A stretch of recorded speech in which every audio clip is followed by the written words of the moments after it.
இன்றைக்கி நம்ம பார்க்க போகிறோம் டிஷ் நேம் பார்த்திங்கன்னா சிக்கன் கீமா இட்லி. இதுக்கு ஃபஸ்ட்டு பார்த்திங்கன்னா நம்ம வடச்சட்டி அடுப்பில் வச்சுக்கிறோம். அடுப்பை பற்ற வச்சுக்கலாம்.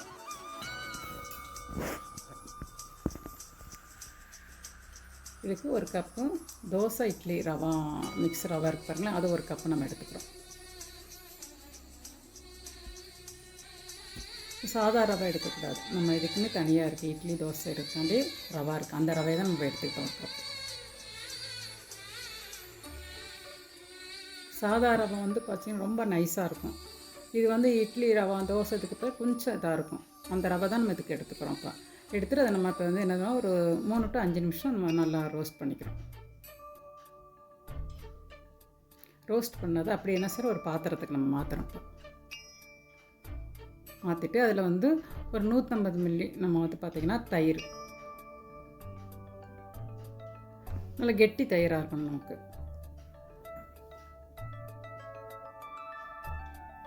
தயிர் அப்போ நம்ம எவ்வளோ தூரத்துக்கு நல்லா ரொம்ப லூஸாக இருந்தால் கரெக்டாக இருக்கும். நல்லா கெட்டியாக இருக்க தயிர் போடுறப்ப தான் நம்மளுக்கு அந்த மாவு கன்சிஸ்டன்ஸுக்கு நல்லா உங்களுக்கு வரும். அப்புறம் ஒரு 1/2 டம்ளர் நம்ம தண்ணி எடுத்துக்கலாம். அப்போ ஃபஸ்ட்டு கிளறி விட்டுக்கலாம். நம்ம கிளறி விட்டுட்டு அப்புறம் பிஸ்கெட் எடுத்து நல்லா நம்ம என்ன தெரியுமா நல்லா மிக்ஸ் பண்ண போகிறோம். எவ்வளோ தூரம் நம்ம நல்லா மிக்ஸ் பண்ணுறோமோ அதுக்கடுத்து நல்லா மாவு நல்லா சாஃப்டாக நம்ம கிடைக்கும். கொஞ்சம் நம்ம வந்து சால்ட்டு போட்டுக்கலாம். இந்த ஒரு கப் அளவுக்கு ஒரு பார்த்திங்கன்னா ஒரு 1/2 ஸ்பூன் பக்கம் நம்ம போட்டுக்கலாம். நல்லா மிக்ஸ் பண்ணி நல்லா மிக்ஸ் பண்ணலாம்.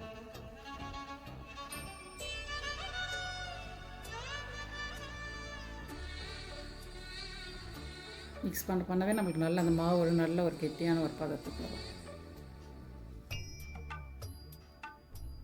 ரொம்ப லூஸாக இருக்கக்கூட மாவு வந்து நல்லா கொஞ்சம் ஓரளவு கெட்டியாக இருக்கணும். இப்போ நம்ம என்ன செய்கிறோம், ஒரு மூடி போட்டு நம்ம எடுத்து வச்சிடலாம். ஒரு 15 நிமிஷம் அப்படியே இருக்கட்டும்.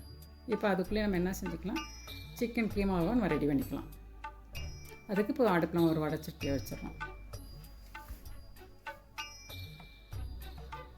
வச்சுட்டு நம்ம அடுப்பை பார்த்து வச்சுக்கலாம்.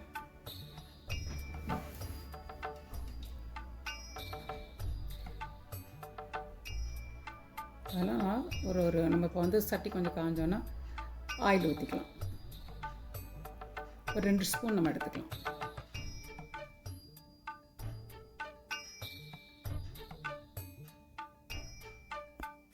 ஆயில் காயட்டும். எடுப்போம்.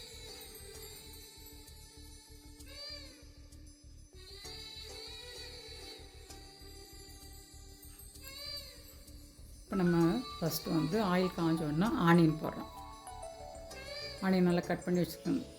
பெரிய வெங்காயமே நல்லா லேசாக ஸ்லைஸாக நம்ம கட்டிக்கணும். கட் பண்ணி வச்சுருக்கிறது நம்ம ஃபஸ்ட்டு இப்போ நம்ம போடுறோம்.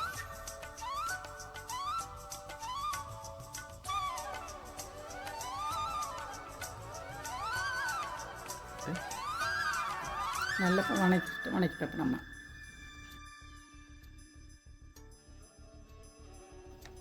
ஆனியன் வதங்கணும். நம்ம அதில் வந்து சால்ட்டு போடுறோம். சால்ட்டு இப்போ எதுக்குன்னு போனால் போடுறப்ப கொஞ்சம் சீக்கிரம் உங்களுக்கு ரோஸ்ட் ஆகி இன்னும் கொஞ்சம் நல்லா இதாகிக்கும். சால்ட்டு நம்ம ஃபஸ்ட்டு ஆனியன் போட்டோம், 2வது நம்ம இப்போ சால்ட்டு போட்டு வதக்கணும். அதுக்கு பின்னாடி நம்ம பச்சை மிளகா பொடிசாக கட் பண்ணியிருக்க இப்போ நம்ம போடுறோம் 3வதாக.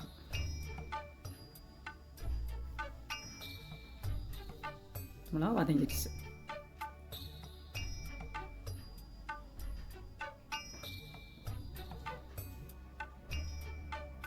இப்போ பொடிசாக நம்ம கட் பண்ணி வச்சுருக்கிறோம். புதினா இதுக்காக தக்காளி பழம் ஃபஸ்ட்டு போடுறோம். தக்காளி போட்டு நல்லா அது வதங்கட்டும். கருவேப்பிலை நம்ம போடுறோம். கருவேப்பிலை பொடிசா அது பொடிசாக கட் பண்ணிக்கணும். கட் பண்ணி இப்போ கருவேப்பிலை போடுறோம்.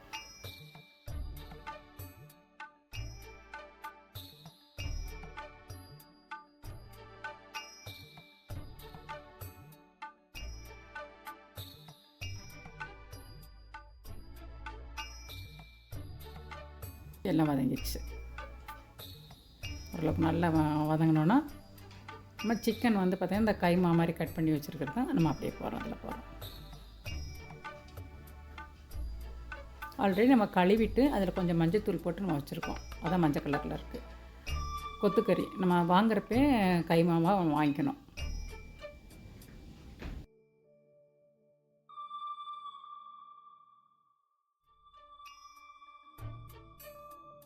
பண்ணால் நல்லா அதை வதக்கணும், அப்படியே நம்ம வதக்கணும். வதங்கிடுச்சு. இப்போ நம்ம பார்த்தீங்கன்னாக்கா லைட்டாக மஞ்சத்தூள் போட்டுக்கலாம். ஆல்ரெடி நம்ம கொஞ்சம் மஞ்சத்தூள் நம்ம கழுவுறப்பே போட்டு வச்சுருக்கோம், கொஞ்சம் போட்டால் போதும். இதுக்கடுத்து சிக்கன் பவுட்ரு, இதை வீட்டில் அரைச்சி வச்ச பவுட்ரு. இன்னும் அடுத்த தடவை நம்ம காமிக்கிறோம் அந்த சிக்கன் பவுட்ரு நம்ம எப்படி அரைக்கிறதுன்னு, அது ஒரு வீடியோ நான் போடுவேன். இது நம்ம வீட்டிலே அரைச்சி வச்ச சிக்கன் பவுட்ரு. இதில் வந்து பார்த்திங்கன்னா 1.5 ஸ்பூன் நம்ம போட்டிருக்கோம்.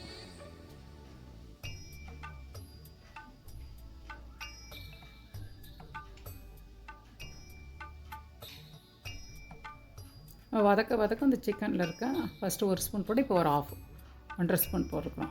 இப்போ அது என்னது நம்ம வதக்கவே அந்த சிக்கனில் இருக்க அப்படியே அந்த தண்ணியெல்லாம் என்ன இஞ்சிரும். அப்போ நல்லா உங்களுக்கு வதங்கி கொடுக்கும், நல்லா ஓரளவுக்கு வெந்துடும்.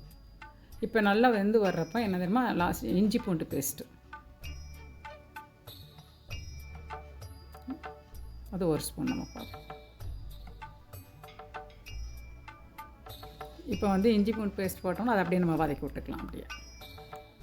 இப்போ நம்ம வந்து தண்ணி ஊற்றுறோம். அது வந்து பார்த்திங்கன்னா இஞ்சி பேஸ்ட்டு அரைக்கிறப்ப இந்த வாட்டுறது, அதனால தான் கலர் அப்படி இருக்குது. அந்த தண்ணி தான் இப்போ ஊற்றுறோம் நம்ம.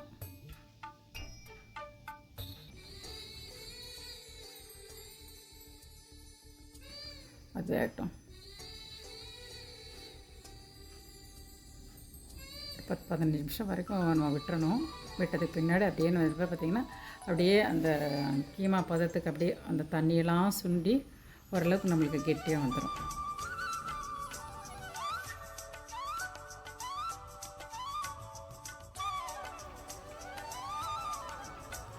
எடுத்து வச்சுட்டு இப்போ நம்ம வந்து அதுக்கு நம்ம இட்லி நம்ம ஊற்றணும். அதுக்கு ஃபஸ்ட்டு இட்லி சட்டி அடுப்பில் வச்சு வாட்டர் நம்ம ஊற்றிக்கிறோம். அது வந்து தண்ணி நல்லா காயணும், கொதிக்கணும். கொதிச்சிருச்சு. இட்லி துணியை நம்ம சும்மா அலச வேண்டியதில்லை. அந்த தண்ணி நம்ம ஊற்றி வைக்கிறோம் பாருங்களேன், இட்லி ஊற்றுருக்கோம், அந்த தண்ணியிலே கொஞ்சம் நேரம் இட்லி துணியை போட்டு நம்ம கொஞ்சம் போட்டு எடுத்துக்கலாம்.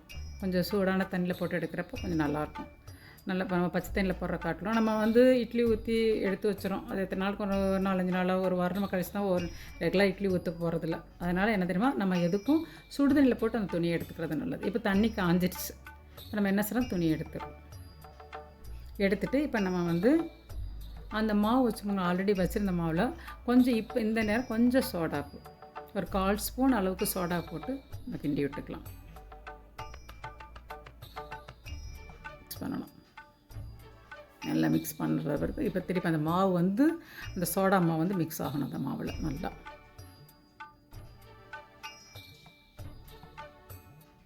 இந்த சோடா மாவு வந்து மிக்ஸ் ஆகிறப்ப தான் அந்த மாவு வந்து கொஞ்சம் நல்ல சாஃப்ட்னஸ்க்கு வரும். அதை மிக்ஸ் பண்ணிக்கிறோம் நம்ம.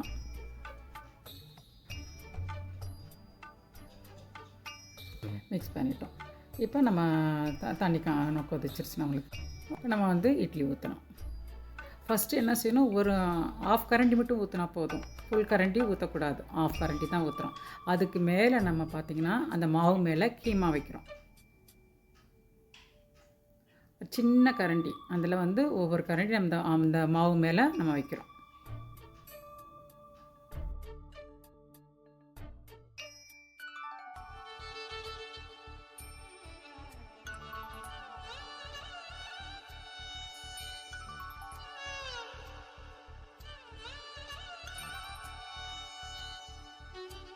இப்போ என்ன செய்யணும், அந்த கீமா மேலே நம்ம மாவு ஊற்றணும்.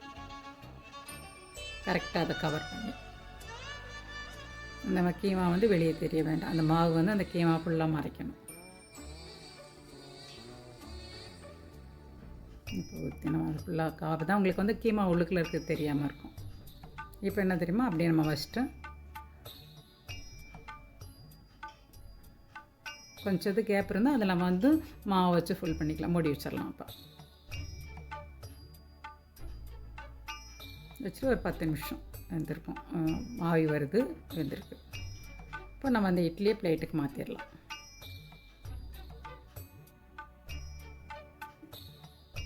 நம்ம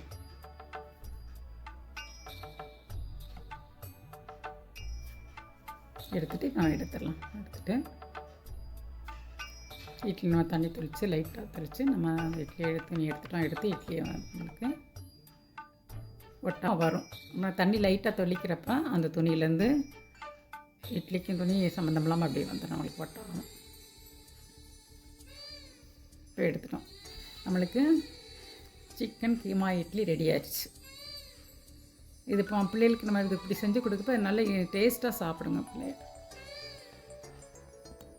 நம்ம அடுத்த நெக்ஸ்ட் வீடியோவில் பார்க்கலாம். தேங்க்யூ.